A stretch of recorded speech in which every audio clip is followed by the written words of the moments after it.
আজকে আমাদের আলোচনা একদম ডিপ লেভেল হবে। একদম শর্ট হয়ে গেলে কিভাবে রিপেয়ার করব, যে একটা ডেড ফোন হয়ে গেল ওটা আমরা কিভাবে রিপেয়ার করতে পারি।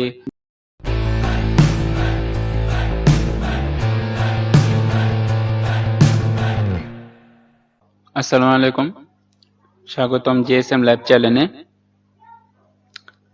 আজকে আমাদের ক্লাস হবে ক্যাপাসিটর নিয়ে। যাদের ক্যাপাসিটরের ধারণা কম বা ধারণা নেই, আশা করি তারা থাকবেন।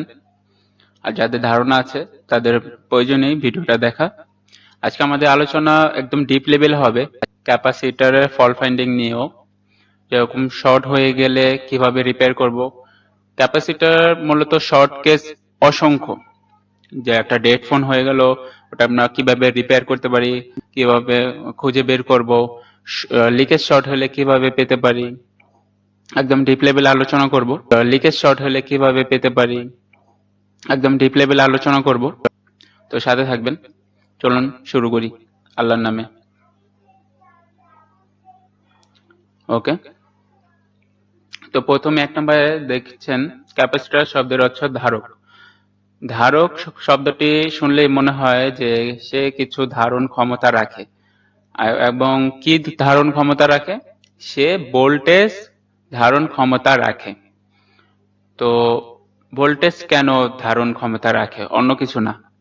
তো ক্যাপাসিটর মূলত এরকম কিছু লাইনেই ব্যবহার করা হয় যেটা ভোল্টেজ লাইন, ঠিক আছে। ক্যাপাসিটর সিগন্যাল লাইনেও ব্যবহার করা হয়, কিন্তু বেশিরভাগ ভোল্টেজ লাইনে ব্যবহার করা হয়।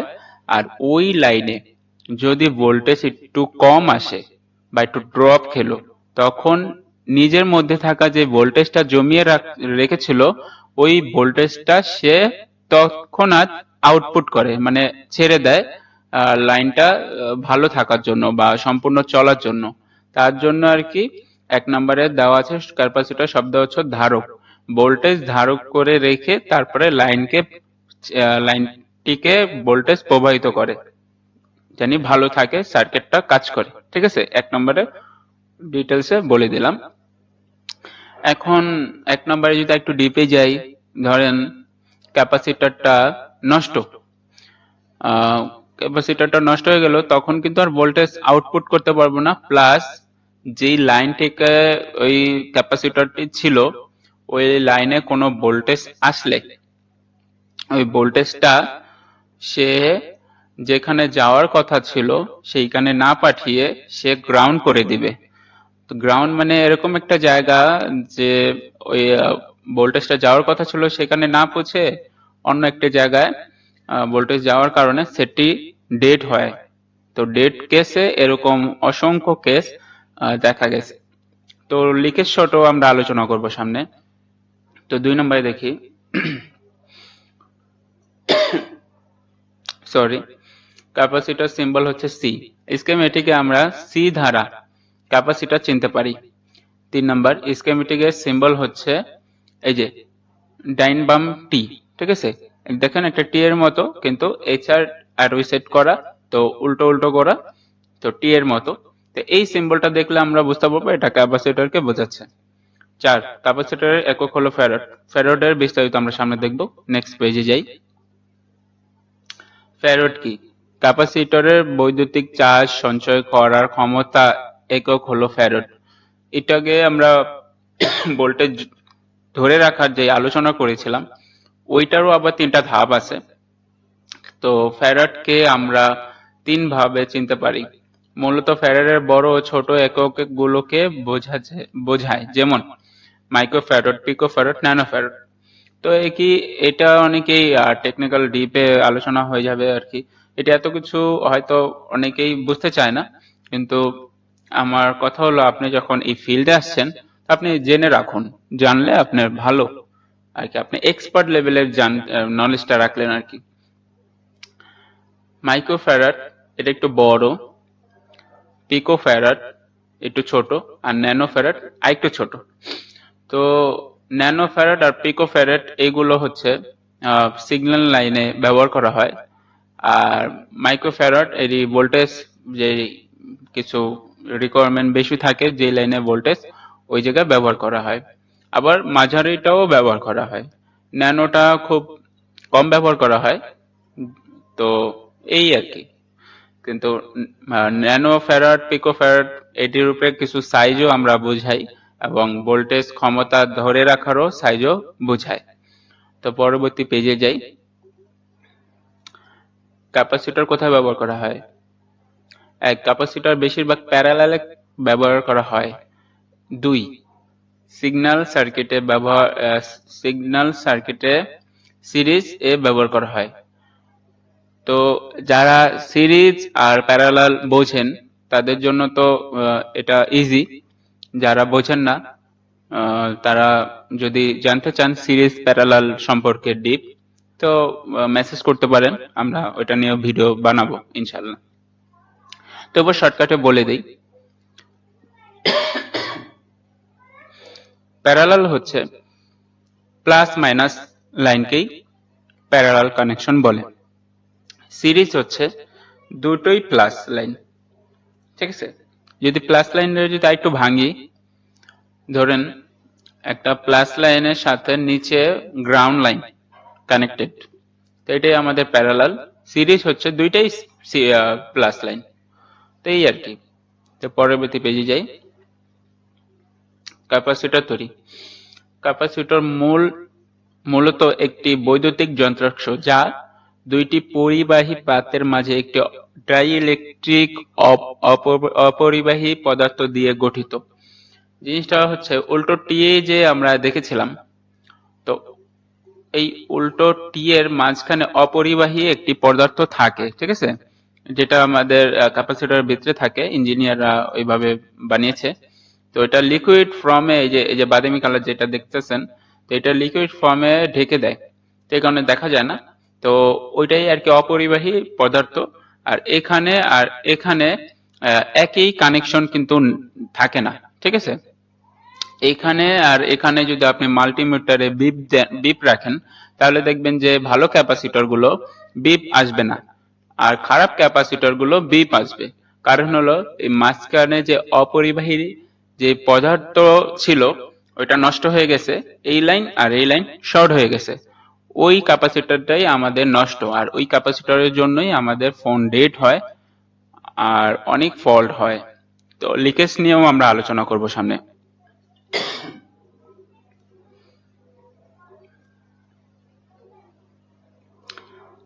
এটা আমরা কভার করছি। পরেরটা, ক্যাপাসিটর কত প্রকার? ক্যাপাসিটর দুই প্রকার, electrolyte, ceramic capacitor. Electrolyte capacitor electrolyte charge discharge করতে পারে, আকারে বড় হয়, তার জন্য একটা বড় পিক দিয়ে রাখছি যাতে আপনাদের বুঝতে সুবিধা হয়। Ceramic capacitor, ceramic charge discharge করতে পারে না, আকারে ছোট হয়, তার জন্য একটা ছোট পিকচার দিয়ে রাখছি। তো এটা একটা মেসেজ ছিল যাতে আপনাদের ক্যাপাসিটর কত প্রকার এটা মোটামুটি আইডিয়া থাকে। সিরামিক আর ইলেকট্রোলাইট। ক্যাপাসিটর আরো অনেক প্রকার হয়, কিন্তু আমাদের মোবাইল সার্কিটে এই দুটো ইউজ করা হয়। ক্যাপাসিটর আরো অনেক ধরনের হয়, তো আমরা ওই টিভি সার্কিট গুলোতে দেখতে পাই অনেক ক্যাপাসিটর গুলোই আছে, তো আমরা ওটি নিয়ে আলোচনা করব না, আমরা শুধু মোবাইল সার্কিটে যা যা কম্পোনেন্ট ইউজ হয় ওইটা নিয়ে আলোচনা করব। তো ভিডিওটা জানি ছোটই থাকে আর কি। তো পরবর্তী পেজে যাই। ক্যাপাসিটরের কাজ। ক্যাপাসিটর ডিসি কে পিওর ডিসি করে। ধরুন একটি ভোল্টেজ আসতেছে, তো ওইটারে আরো সুন্দর ছাঁকনি দিয়ে আরো পিওর ছেঁকে তারপরে সামনে ভোল্টেজটা পাঠানো, তার জন্য আর কি ক্যাপাসিটর ডিসি কে পিওর ডিসি করে। ধরুন আপনি একটা কলে ছাঁকনি ইউজ করতেছেন, তো পানিটা একটু ময়লা এটি একটু ছেঁকে তারপরে ভালো পানিটা আপনি পাবেন না, সেম হিসাবেই কাজ করে। ক্যাপাসিটর হাই ফ্রিকোয়েন্সি যেতে দেয়। ক্যাপাসিটর বলেছিলাম যে সিগন্যাল সার্কিটে ইউজ করে, তো সিগন্যাল সার্কিটে যেখানে প্রয়োজন হয়, ইঞ্জিনিয়ার মনে করে এখানে হাই ফ্রিকোয়েন্সি পাস করা লাগবে, তখন ক্যাপাসিটর ওই লাইনে ইউজ করে হাই ফ্রিকোয়েন্সিকে যেতে দেয়। আর হাই ফ্রিকোয়েন্সিকে নয়েজ ফ্রি করার জন্য, ঠিক আছে, হাই ফ্রিকোয়েন্সি পাঠাবে। নেটওয়ার্ক ক্লাসে আমরা আরো ডিপলি জিনিসটাকে দেখব। তো ওইটা দেখব যে একদম নয়েজ ফ্রি কিভাবে রাখে। নেটওয়ার্ক ক্লাসে আমরা একটু ভালোভাবে জিনিসটা অ্যানালাইজ করব। শুধু আপনারা এতটুকু মেসেজ মনে করে রেখে দেন যে ক্যাপাসিটর হাই ফ্রিকোয়েন্সি যেতে দেয়। আর 3 নম্বরে লো ফ্রিকোয়েন্সিকে বাধা দেয়। হাই ফ্রিকোয়েন্সিকে যে উপরের টপিকে আবার একটু ধরি, তো হাই ফ্রিকোয়েন্সিকে যেতে দিলে লো ফ্রিকোয়েন্সিকে সে বাধা দিবে, ঠিক আছে। আর লো ফ্রিকোয়েন্সিকে কে আবার যেতে দেয় ওইটা নিয়ে আমরা, আপনারা যদি চান যে হাই ফ্রিকোয়েন্সিকে কে বাধা দেয় আর লো ফ্রিকোয়েন্সিকে কে যেতে দেয়, এটা নিয়ে একটা কোন কম্পোনেন্ট এই কাজটা করে, তো এটা নিয়ে চাইলে আপনারা কমেন্ট করুন, আমি ভিডিও বানাবো। ধরুন এই কাজটা করতেছে, এটার বিপরীতও তো কেউ একটা কাজ করতে হবে নাকি। ইঞ্জিনিয়াররা সবসময় দুইটা টপিকে বেশিরভাগ অ্যাপ্লাই করে, যে আমার এই কাজ, এই প্ল্যান যদি এ থাকে প্ল্যান বিও থাকতে হবে, ঠিক আছে। এটা যদি হাই ফ্রিকোয়েন্সি যেতে দেয় তাহলে লো ফ্রিকোয়েন্সিকে ও বাধা দেয় নাকি ক্যাপাসিটর। আবার অন্য একটি এমন একটা সিস্টেম থাকতে হবে যেটাতে হাই ফ্রিকোয়েন্সিকে বাধা দেবে আর লো ফ্রিকোয়েন্সিকে যেতে দেবে, এরকম একটা সিস্টেমও তো থাকা লাগবে নাকি। তো ওইটা যদি আপনাদের জানা লাগে তাহলে আমাকে কমেন্ট করুন। 4 নাম্বার, এবং নয়েজ কমাতে সাহায্য করে। নয়েজ সম্পর্কে কম বেশি সবার ধারণা আছে, তবু একটু বলে দিই। তো আশেপাশের অনেক শব্দ, এটাতে আমরা নয়েজ বলি, তো ফ্রিকোয়েন্সিকেও সেম। তো আশেপাশে যেই নয়েজ ফ্রিকোয়েন্সি গুলো আছে ওটাকে নষ্ট করে। 4 নম্বর। 5 নম্বর, ক্যাপাসিটর ফিল্টারিং করে। ফিল্টারিং সেম, এই যে ডিসি কেও ফিল্টারিং করে, আবার ফ্রিকোয়েন্সি কেও ফিল্টারিং করে। তো এভাবে ক্যাপাসিটর কাজ করে। ক্যাপাসিটর নিজে নষ্ট হয়ে সার্কিটকে ঠিক রাখে। ওই যে শর্ট কেসে ধরুন ওভার কোনো ভোল্টেজ আসলো, তখন ক্যাপাসিটর নিজে নষ্ট হয়ে সার্কিটকে ঠিক রাখার কাজ করে। তো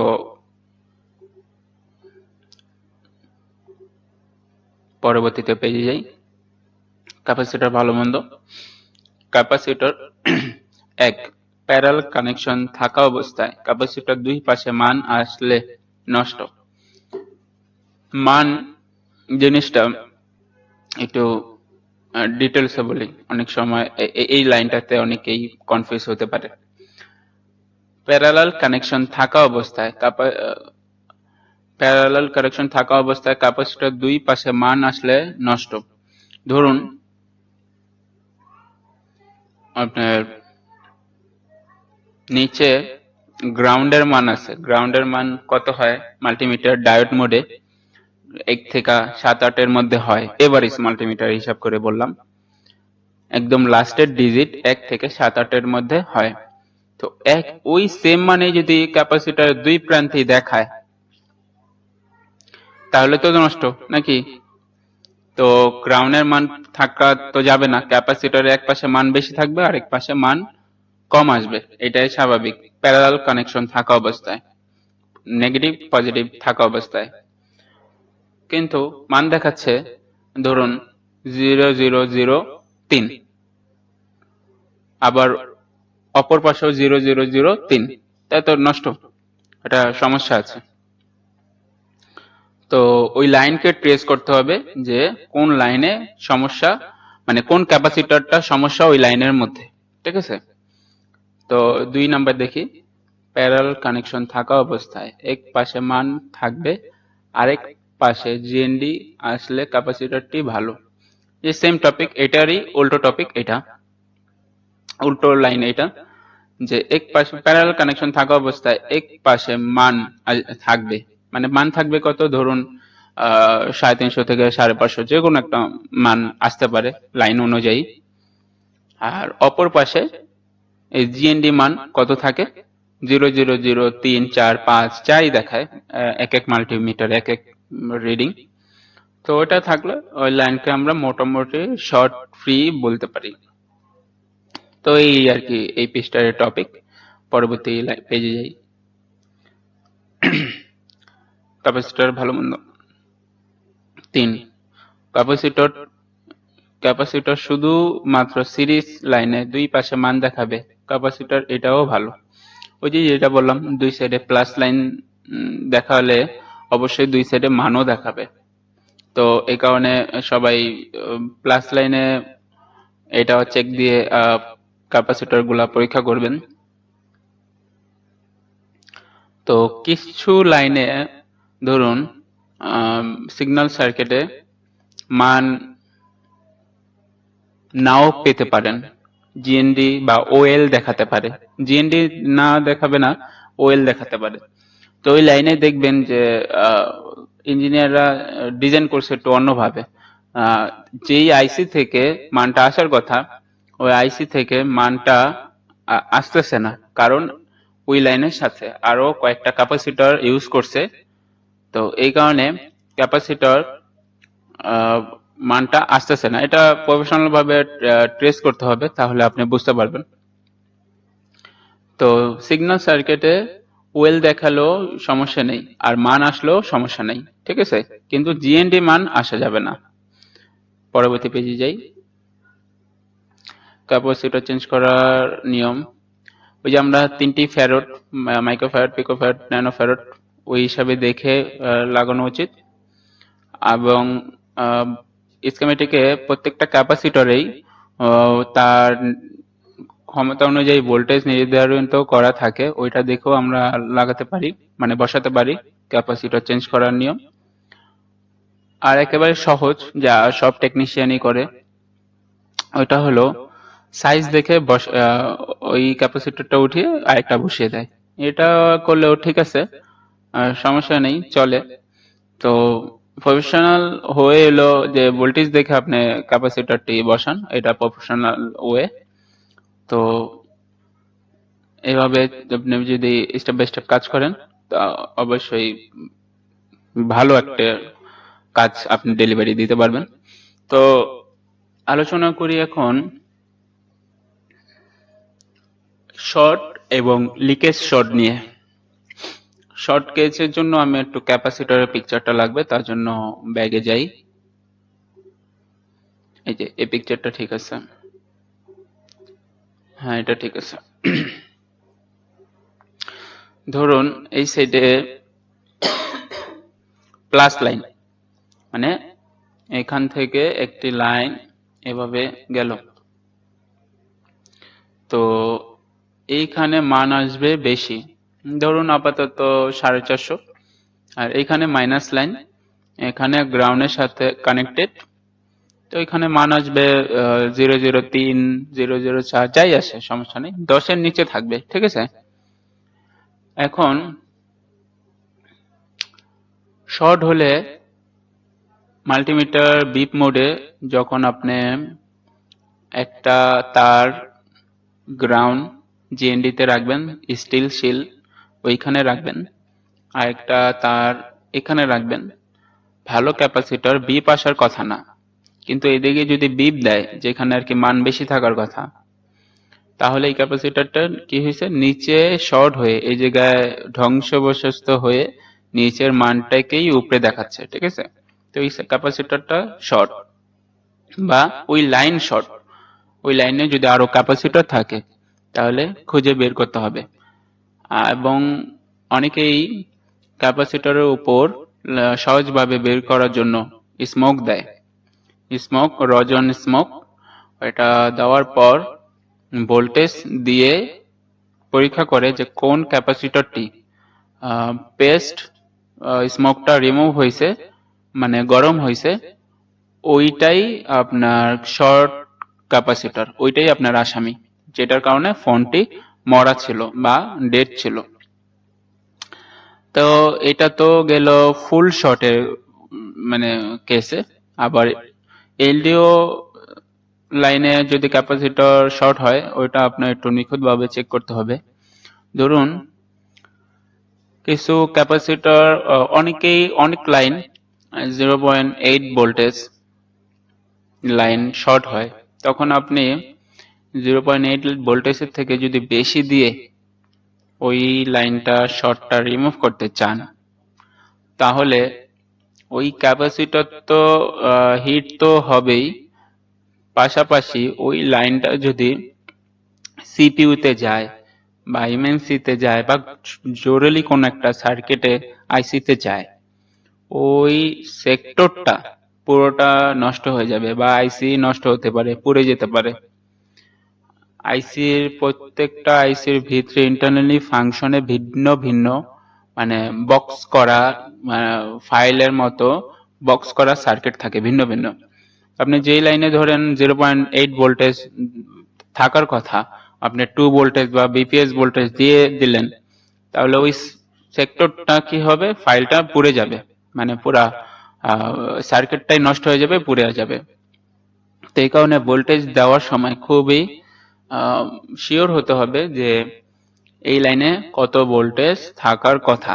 স্কিমেটিকে দেখবেন, বিপ মোডে দেখবে, বিপ ম্যাডে মানে বিপ ম্যাপ আছে আমাদের বর্নিওতে, তো ওইটাতে দেখে তারপর ভোল্টেজ দিবেন। আরেকটা হলো যে লিকেজ শর্ট। ফুল শর্ট নিয়ে তো আমরা আলোচনা করলাম যে স্মোক দিলে ভোল্টেজ দিলে আসে, অনেক সময় কিন্তু আসে না। তো না আসার কারণ, তখন থার্মাল ক্যামেরা থাকলে ওয়েলকাম, চেক করতে পারেন। তো একটা হলো লিকেজ শর্ট।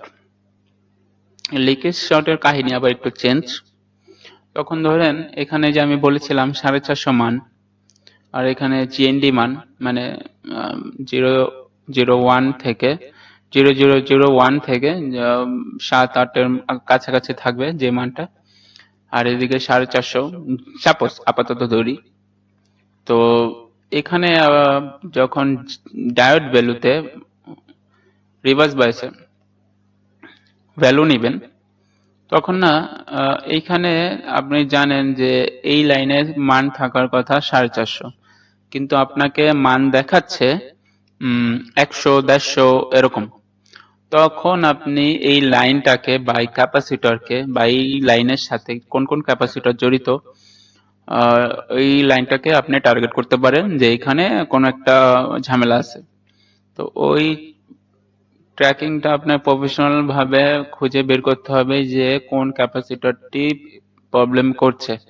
তখন হয় কি, ফাংশনালটা একটু বুঝুন যে এরকম কম জিআর মানে দেখানোর কারণ কি। তো ওইটা হচ্ছে যে মাঝখানে অপরিবাহী যে পদার্থ, ওইটা একটু ড্যামেজ হয়, ঠিক আছে। এই যে আপনার এখানে দেখাই যে মাঝখানে একটা পদার্থ থাকে, স্কোয়ার একটা বক্স। তো ওই পদার্থটা শুরু কোম্পানিতে যখন এই ক্যাপাসিটরটা তৈরি করেছে তখন খুব ভালো ছিল, কিন্তু ইউজ করতে করতে ভোল্টেজ আস্তে আস্তে ওই অপরিবাহী পদার্থটা একটু একটু নষ্ট হয়ে যায়। তখন নষ্ট হতে হতে এরকম একটা পর্যায়ে যায় যে এইখানে যখন ভোল্টেজটা আসে তখন সে অল্প করে ভোল্টেজটা নিচেও পাঠিয়ে দেয়, যা তার পাঠানোর কথা না, ঠিক আছে। তো নিচে পাঠানোর কারণে যে লাইনে ভোল্টেজটা সিপিইউ পাওয়ার পর সুন্দর করে মোবাইলটা রান করবে, সিপিইউ তা পাচ্ছে না, তার জন্য এখন ফোনটা মরা বা ডেড হয়ে গেছে। তো লিকেজ শর্টটা জিআর ভ্যালুতে বের করতে হয় খুবই প্রফেশনাল ওয়েতে। প্রত্যেকটা ক্যাপাসিটরে জিআর ভ্যালু নেবেন, ট্রেসিং করবেন খুবই নিখুঁতভাবে। আশা করি আপনাদের ফল্ট ফাইন্ডিং হয়ে যাবে। তো ক্যাপাসিটর নিয়ে কোনো প্রশ্ন থাকলে বলতে পারেন, আমি কমেন্ট বক্সে আপনাদের উত্তর দেব। তো ইনশাল্লাহ ভালো থাকবেন সবাই, আর নেক্সট কোন টপিকে ভিডিও চান আমি কভার করার চেষ্টা করব। আল্লাহ হাফেজ।